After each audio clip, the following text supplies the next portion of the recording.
Driverly.com, unlimited drama series. The text arrived at 11:47 p.m. on Halloween night, while I was elbow deep in my truck's engine, trying to fix the damn alternator that had been giving me grief for weeks. My phone buzzed against the workbench, and I almost ignored it. Should have ignored it. I'm pregnant, Jake, and the baby isn't yours. I stared at the screen for a full 30 seconds, oil-stained fingers gripping my Samsung like it might explode. My wife Alicia's words glowed in that cold blue light, each letter a tiny knife twisting in my gut. But you know what? After 15 years of marriage, after watching her flirt with every guy who looked twice at her perfect ass, after months of working late at the Pilates studio she ran downtown, I wasn't even surprised. I typed back, "Congratulations to the real dad." Then I blocked her number, walked inside, grabbed a beer, and sat down to think about who deserved a special delivery. See, I already knew who the father was. Had known for weeks, actually. Dominic Castellano, my former best friend's husband. Yeah, you read that right. My wife was screwing around with my buddy Rick's wife's husband. It was like some twisted episode of Jerry Springer, except with better dental work and craft beer instead of folding chairs. The whole mess had started at Rick and Susie's Halloween party 3 weeks ago. Alicia had poured herself into a black leather Catwoman outfit that left nothing to imagination, while I'd gone as a washed-up boxer, which, let's be honest, wasn't much of a stretch. Used to fight amateur back in college, before I settled into my thrilling career as a logistics manager for a shipping company. I should have seen it coming when Alicia spent the entire party draped over Dominic like a cheap suit. The guy worked at Murphy's auto shop, had arms like tree trunks, and the kind of cocky smile that made women forget they were married. Susie, his wife, and Alicia's supposed best friend just giggled in the corner like it was all some hilarious joke. "Jake, you're being paranoid," Alicia had said when I called her out on the ride home. "Dom's just friendly. And Susie doesn't mind. We're all adults here." Adults. Right. Adults who apparently thought marriage vows were more like marriage suggestions. I'd found the hotel receipts 2 weeks later, stuffed in her gym bag like she wanted me to find them. Then came the secret texts, the mysterious phone calls, the way she'd started working out even more than usual, which, for a Pilates instructor, was saying something. But tonight, sitting in my garage with a Budweiser and a head full of rage, I decided it was time for some adult behavior of my own. I grabbed a piece of paper and a Sharpie, wrote out a simple message: "Welcome to parenthood, Dom. Hope you're ready for 18 years of child support. A well-wisher." Then I drove to his house. Dominic lived in one of those cookie-cutter suburban developments where every house looked exactly the same, except for the color of the shutters. His pride and joy, a cherry-red 2018 Mustang GT, sat in the driveway like a beacon. I'd heard him brag about that car 100 times, how it was his baby, how he'd saved up for 3 years to buy it, how it could go 0 to 60 in under 4 seconds. I parked across the street and walked over, casual as could be. The neighborhood was dead quiet except for the distant sound of some college kids still partying a few blocks over. Perfect. I pulled out my house key, the one I'd been meaning to replace because it was getting dull, and dragged it along the driver's side door from headlight to taillight. The sound was beautiful, like nails on a chalkboard, if nails on a chalkboard could make you smile. Then I tucked my note under his windshield wiper and drove home. My phone was buzzing when I got back. 17 missed calls from Alicia, 12 from Susie, and 3 from numbers I didn't recognize. I poured another beer and turned the phone off. Let them sweat. The next morning, I woke up to pounding on my front door. Through the peephole, I could see Alicia's face, red and puffy from crying. Behind her stood Susie, looking like she'd rather be anywhere else. "Jake!" Alicia shouted through the door. "Open up! We need to talk!" I opened the door and leaned against the frame, sipping coffee from my World's Okayest Husband mug. A gift from our daughter Madison 3 Christmases ago, back when she still thought I was funny instead of embarrassing. "Morning, ladies. Beautiful day, isn't it?" "Don't you dare act innocent," Alicia snapped. "I know what you did to Dom's car. Mrs. Peterson saw you and posted it on Facebook." Ah, Mrs. Peterson. 73 years old and the neighborhood's self-appointed surveillance system. Should have figured she'd be watching. I have no idea what you're talking about, I said, taking another sip of coffee. But congratulations on the pregnancy. When's the baby shower? Susie stepped forward, her Instagram perfect face twisted with anger. Jake, this has gone far enough. You're acting like a child. Funny, I was thinking the same thing about your husband and my wife. Though I guess acting like children is one way to describe adultery. Alicia's face crumpled. Jake, please. I made a mistake. A huge mistake. But we can work through this. We can go to counseling. We can get divorced, I said. That's what we can do. My lawyer will be in touch. I closed the door and went back to my coffee. The next few days were like watching a slow-motion car crash, except I was both the driver and the guy eating popcorn on the sidewalk. Word spread through our little town like wildfire. Hell, Mrs. Peterson's Facebook post got shared 43 times in the first hour. By Wednesday, I couldn't go to the grocery store without getting sympathetic looks from the checkout girls and knowing nods from other husbands. Alicia moved in with Susie temporarily, which was rich, considering Susie was married to the guy who'd knocked up my wife. The whole situation was like a soap opera, written by someone with a head injury. My daughter Madison, home from college for Halloween break, decided to make things worse by posting a TikTok video titled, "My Dad's Midlife Crisis is Ruining My Life." In it, she explained how I was being totally unreasonable, and how her mom deserved better than a jealous husband who couldn't handle her success. Success. That's what we were calling adultery now, apparently. The video got 1,200 views and 37 comments, most of them from her college friends telling her how toxic I was.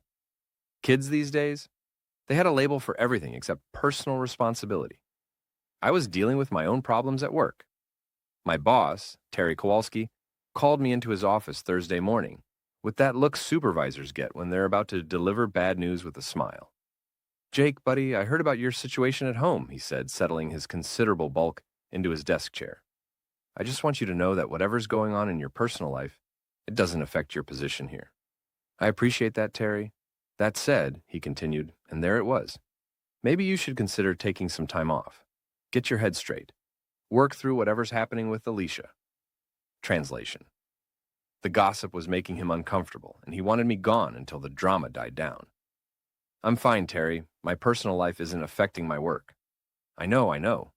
But Jake, keying someone's car? That's not like you. People are talking. People. Always with the people. In a town of 8,000, everybody was an expert on everybody else's business. I'll think about it, I lied. That afternoon, I decided to hit Murphy's auto shop where Dominic worked.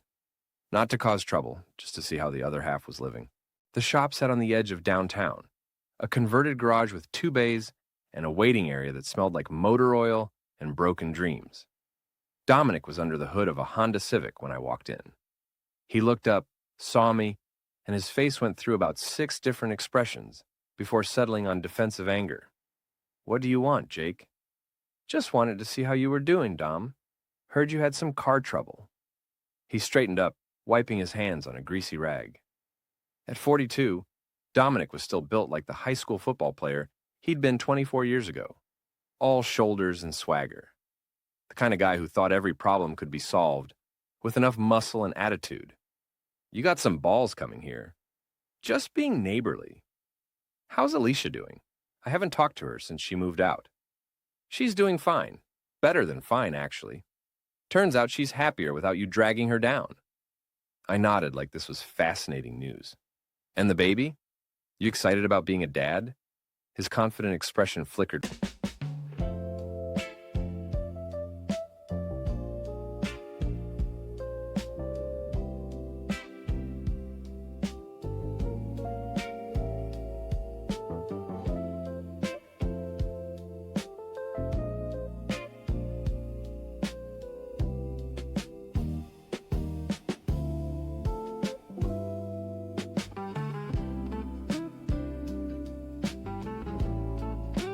For just a second.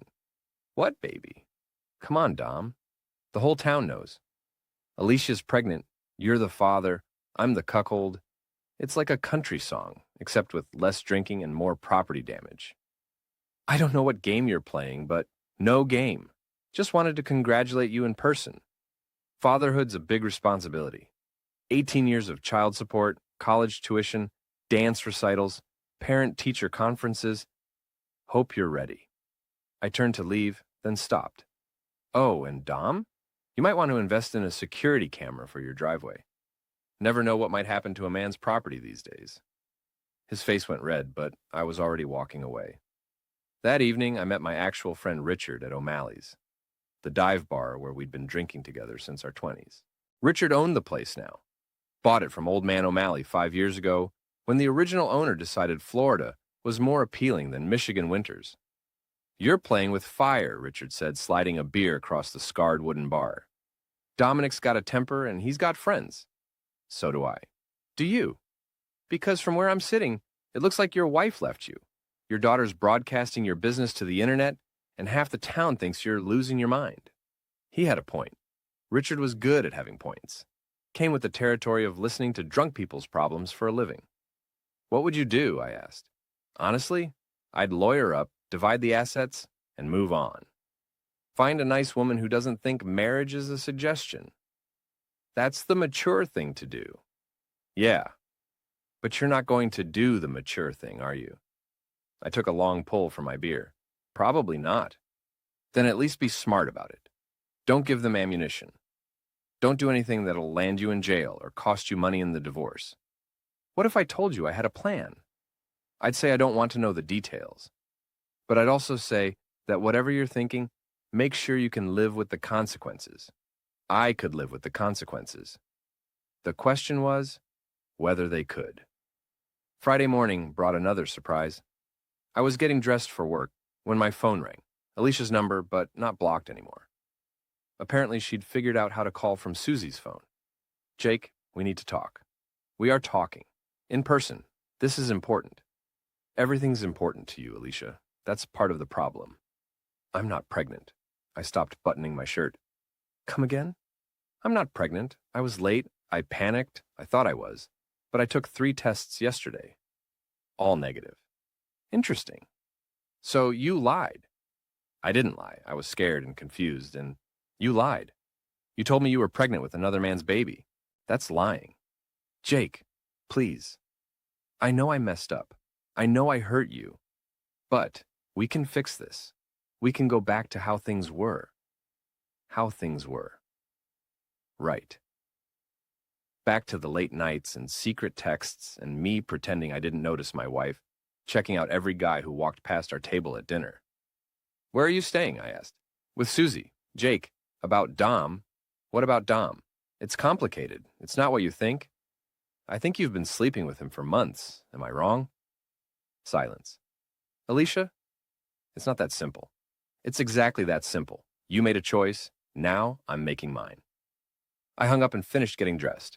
Time for phase 2. The thing about small towns is that everyone knows everyone else's routine. I knew Dominic worked until 6 on Fridays. I knew Susie taught a yoga class at the community center from 7 to 8. And I knew Alicia would be alone at Susie's house, probably crying into a pint of Ben & Jerry's and planning her next move.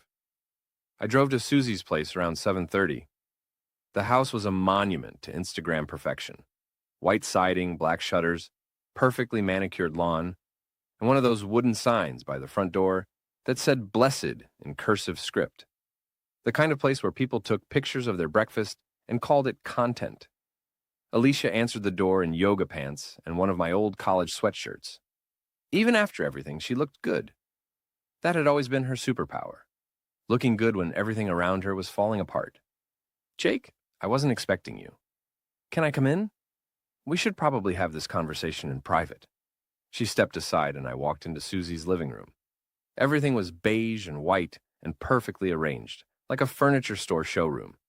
The only thing out of place was Alicia's suitcase in the corner and a wine glass on the coffee table. Starting early tonight? I asked, nodding at the glass. It's been a difficult week. I bet.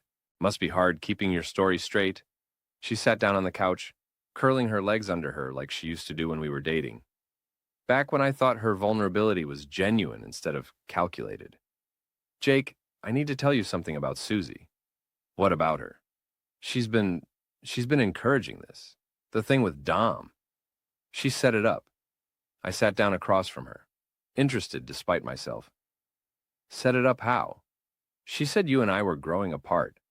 She said Dom was unhappy with her, and maybe we could all be happier if we were more flexible about our marriages. Flexible.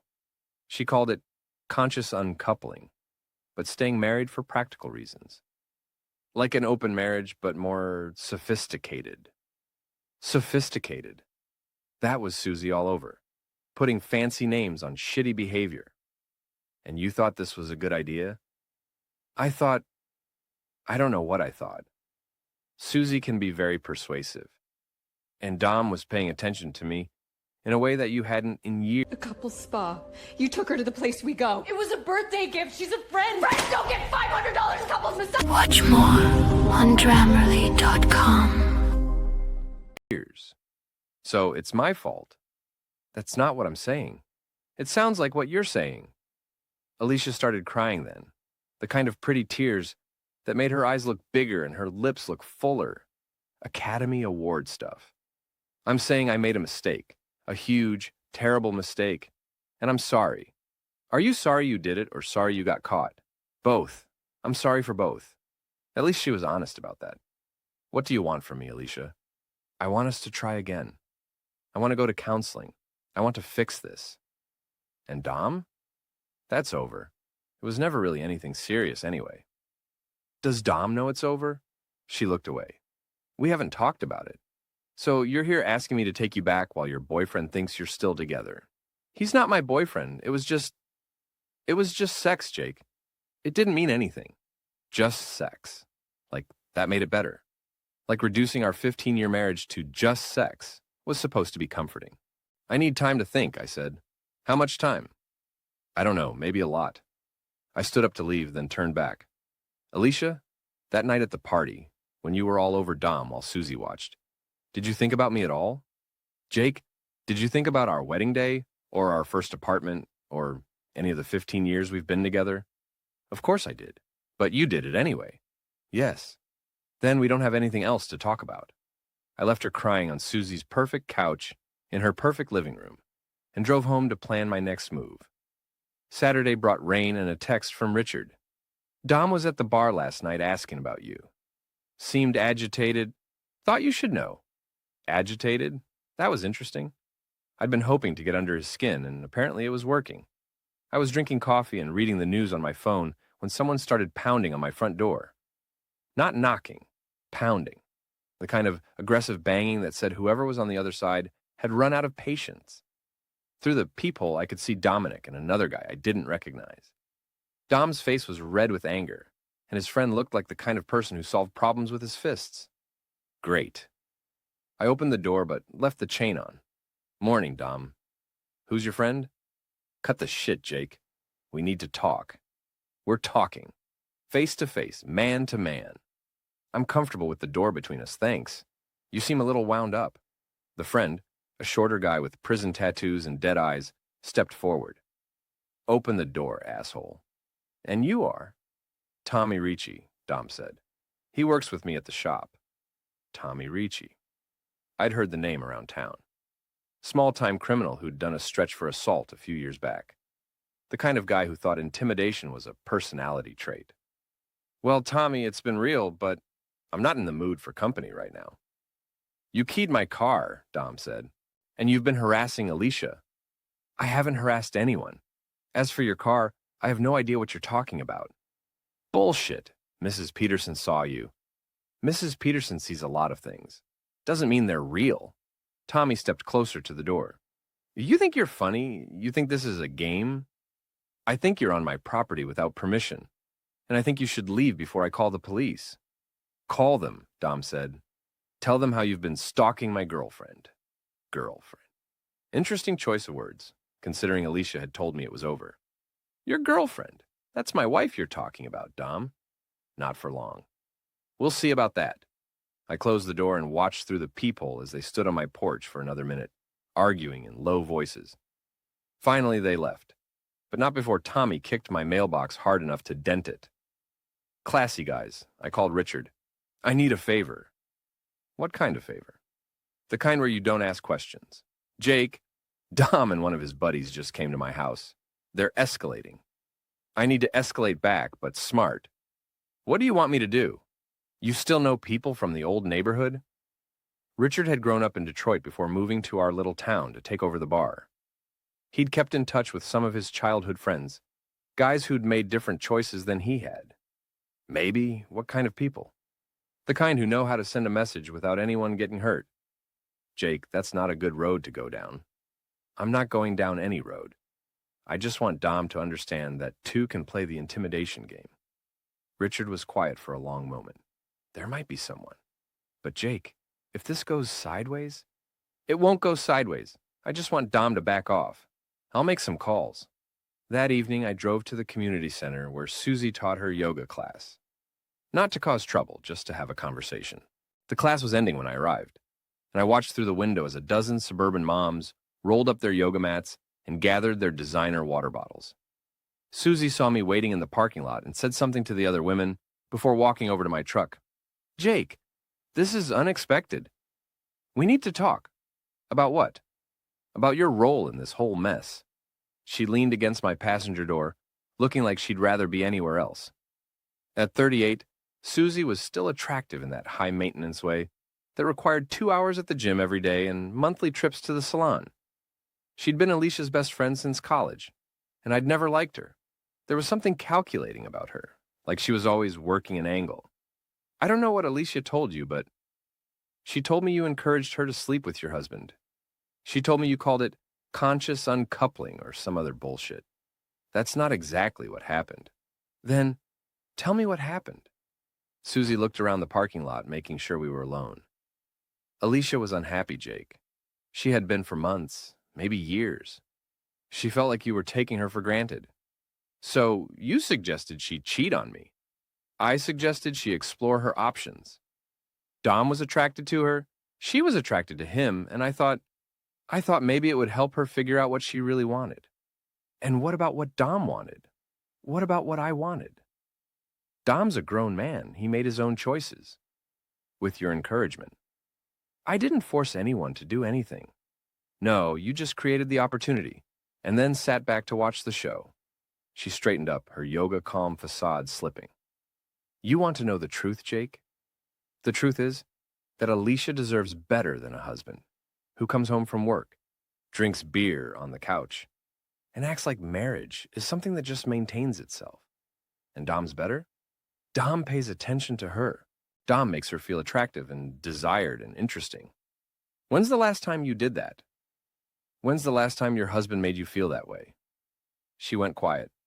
That's what I thought. This isn't about Alicia being unhappy. This is about you being unhappy and wanting company. You don't know what you're talking about. I know you've been married to Dom for 12 years, and you're bored out of your mind. I know you've been living vicariously through other people's drama, because your own life isn't interesting enough. And I know you convinced my wife to blow up our marriage so you could feel like you were part of something exciting. That's not...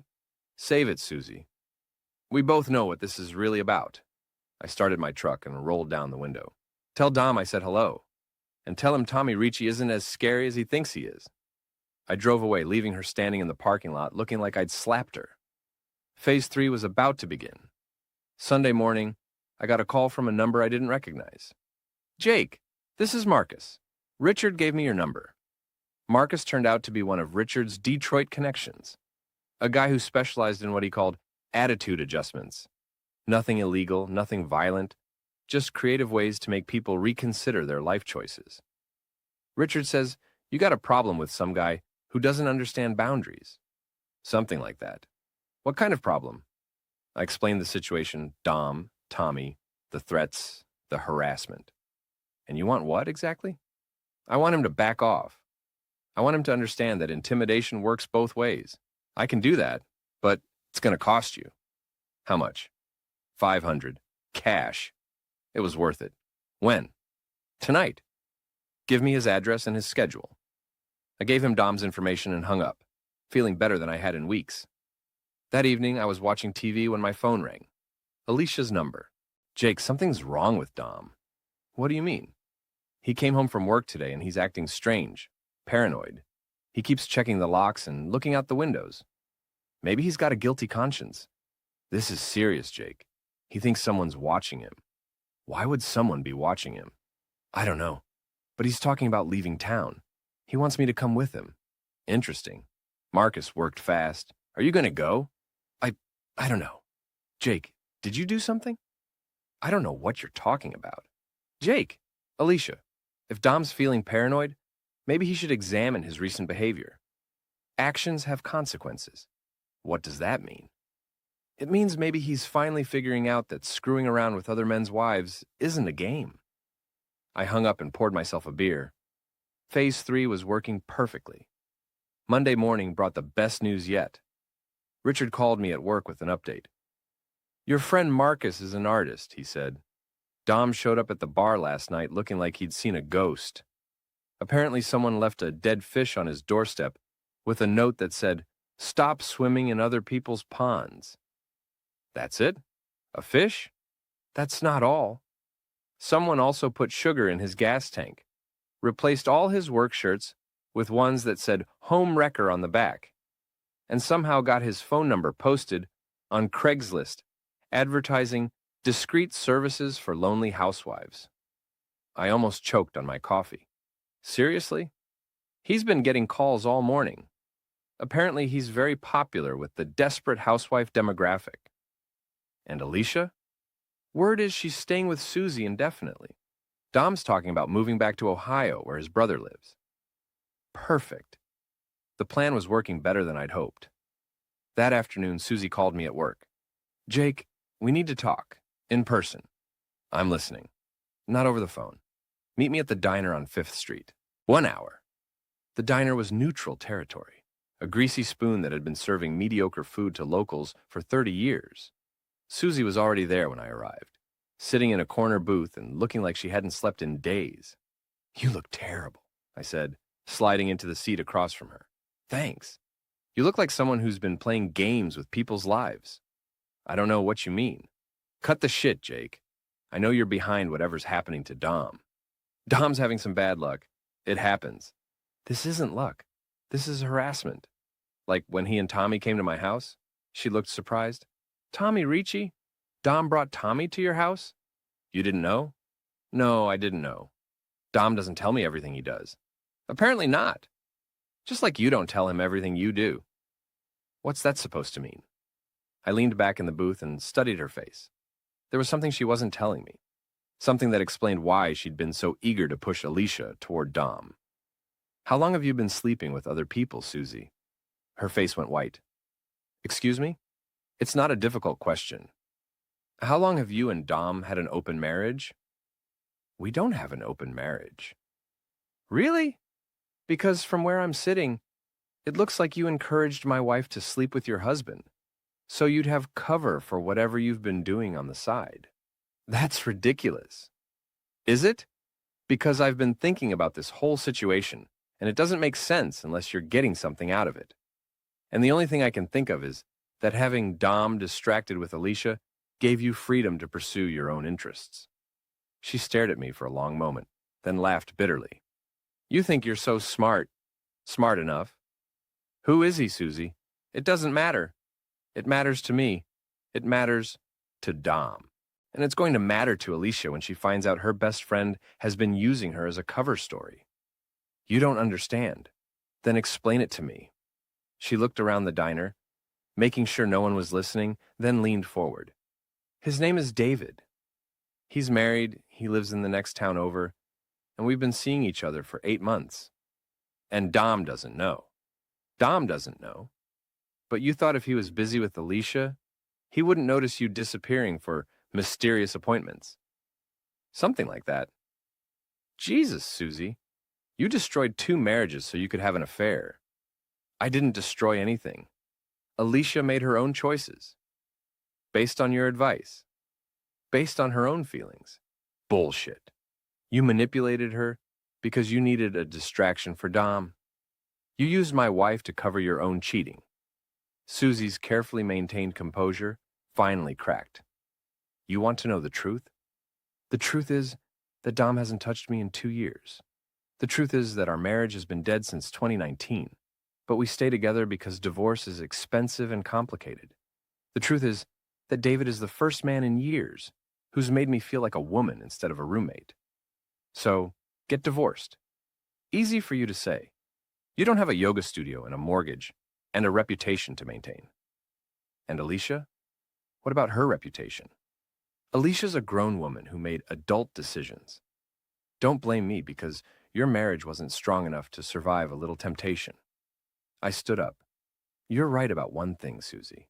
Alicia made adult decisions. And now she's going to live with adult consequences. What does that mean? It means the games are over. It means Dom's leaving town. You're going to have to find a new cover story. And Alicia's going to have to figure out what she really wants. And if she wants you back, that's between me and her. But Susie, if I find out you've been manipulating her again, if I find out you're still using her to cover your own bullshit, then what happened to Dom is going to look like a love letter compared to what happens to you. I left her sitting in the booth, staring into her